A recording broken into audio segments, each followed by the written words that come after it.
નમો ભગવતે વાસુદેવાય। અધ્યાય ચોથો। ઉદ્ધવ બદ્રિકાશ્રમમાં ગયા। ઉદ્ધવ કહે છે, હે વિદુરજી, પછી યાદવો મદ્યપાન કરવાથી વિવેકભ્રષ્ટ થઈને પરસ્પર લડીને નાશ પામ્યા। શ્રી કૃષ્ણ પરમાત્મા પણ સરસ્વતીનું જળ પીને પીપળાના મૂળમાં જઈને બેઠા।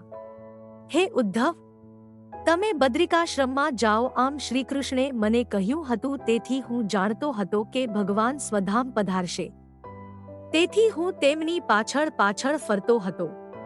તેથી ડાબા સાથળ ઉપર જમણો ચરણ મૂકીને પીપળાને ટેકો દઈને બેઠેલા શ્રીકૃષ્ણને મેં જોયા હતા। તે સમયે મૈત્રેય ઋષિ ત્યાં આવ્યા હતા। તેથી મૈત્રેયની સમક્ષ મને શ્રીકૃષ્ણે કહ્યું, હે ઉદ્ધવ, મારી પ્રાપ્તિનું સાધન હું તમને કહું છું। પૂર્વે પાદ્મકલ્પમાં જે જ્ઞાન મેં બ્રહ્માને કહ્યું હતું તેને ભાગવત કહે છે, તે હું તમને કહું છું। શ્રીકૃષ્ણે આ રીતે મને કહ્યું ત્યારે મારા નેત્રમાં આંસુ આવ્યા અને ભગવાનને મેં કહ્યું, હૈશ, તમારી સેવા કરનારને કોઈ પુરુષાર્થ દુર્લભ રહેતો નથી, છતાં ધર્મ, અર્થ, કામ અને મોક્ષ એમાંથી એકે પુરુષાર્થને હું નથી ઈચ્છતો। હે ભગવન, તમે બ્રહ્માને જે જ્ઞાન આપ્યું હતું તે મને કહો, જેનાથી સંસારના દુઃખનો નાશ થાય। મારો આવો અભિપ્રાય જાણીને ભગવાને મને જ્ઞાન આપ્યું હતું। પછી શ્રીહરિને નમસ્કાર કરીને હું અહીં આવ્યો છું। હવે બદ્રિકાશ્રમમાં જઈશ। શુકદેવજી કહે છે, હે રાજન, ઉદ્ધવ પાસેથી પોતાના યાદવોનો નાશ થયો તે સાંભળીને વિદુરને ખેદ તો થયો, પણ જ્ઞાને કરીને તેને દૂર કર્યો। વિદુર કહે છે, હે ઉદ્ધવ, શ્રીકૃષ્ણે તમને જે જ્ઞાન કહ્યું હોય તે મને આપો। ઉદ્ધવ કહે છે, હે વિદુર, તમને જ્ઞાન આપવાની મૈત્રેયને ભગવાને આજ્ઞા આપી છે, તેથી મૈત્રેય તમને જ્ઞાન આપશે।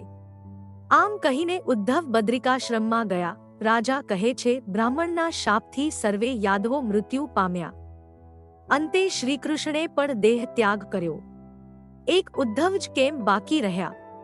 શુકદેવજી બોલ્યા, સ્વધામ પધારવાનો શ્રીકૃષ્ણે વિચાર કર્યો।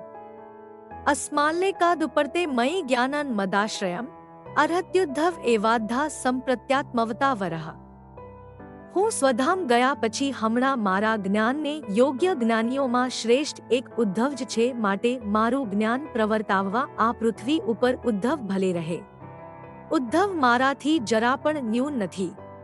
આવી શ્રીકૃષ્ણની આજ્ઞાથી ઉદ્ધવજી થોડોક સમય પૃથ્વી ઉપર રહીને બદ્રિકાશ્રમમાં જઈને ભગવદારાધન કરતા હતા। પછી શ્રીકૃષ્ણે દેહ ત્યાગ કર્યાની ઉદ્ધવ પાસેથી વાત સાંભળીને શ્રીકૃષ્ણના ચરિત્રો સંભાળીને વિદુરજી રડવા લાગ્યા। પછી ગંગાદ્વારે મૈત્રેય ઋષિ હતા, ત્યાં વિદુરજી ગયા। ત્રીજા સ્કંદનો ચોથો અધ્યાય સંપૂર્ણ।